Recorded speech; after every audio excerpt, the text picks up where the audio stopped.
The Sonoma Mission, founded July 4, 1823, became the last of 21 missions and the most northerly. On the 4th of April, 1824, the chapel was dedicated and the first baptism took place. By 1832, the Sonoma Mission had become self-sustaining and thrived as a result of Father Fortuni's guidance. 500 or 600 Indians worked endlessly over 10,000 acres of land, picking over 5,000 sheep and 2,000 head of cattle to support the 996 people in residence. Workshops housed natives who were inducted into craftsmanship, and along the back of the courtyard were the young girl living quarters and workrooms. There were 27 rooms for the priests and their guests, a storehouse at one end, and a long low wing for the padre quarters. An impressive adobe church as well, with a tiled roof.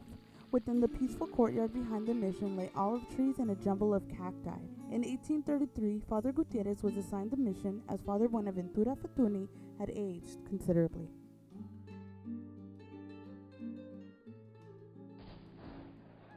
A year later, in 1834, the Mexican government regained independence and secularized the mission. The Spanish priests were ordered to be returned to Spain, and the mission assets were to be returned to the people it housed. Mariano Vallejo was assigned as commander and director of the colonization of the northern frontier. His task was to take charge of the mission and monitor the Russian activities at Fort Ross, establish the church, and free the enslaved workers, as well as redistribute the holdings to the population. With the promise of protection, room, board, and the guarantee the native people were to work under him, Vallejo kept the land he was to relinquish, adding to his already vast holdings.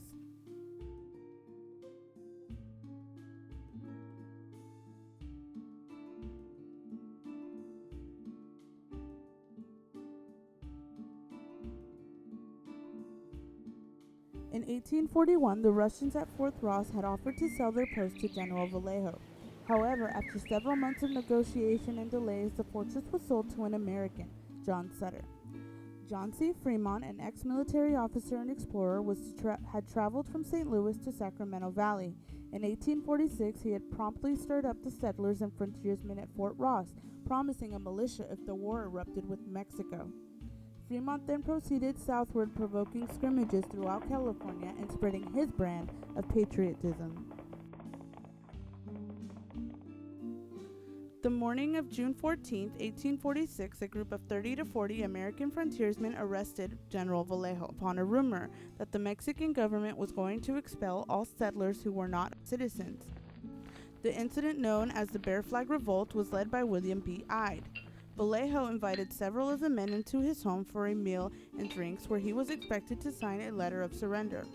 No one had expected a fight, as Vallejo had discharged most of his soldiers long ago due to the lack of funds. Ide waited patiently outside the adobe, but as time passed, he and his companions grew less so. At last they elected Captain John Grisby to inquire as to the delay of Vallejo's surrender. William B. Ide had later reported what Grisby had found. The general's generous spirits gave proof to his usual hospitality, as the richest wines and brandy sparkled in their glasses, and those who had thus unceremoniously met soon became merry companions, more especially the weary visitors. There sat Doc Semple, just modifying a long string of articles for capitulation. There sat Merritt, his head fallen. There sat Knight, no longer able to interpret, and there sat the new-made captain, as mute as the seat he sat upon. The bottles had well nigh vanquished their captors.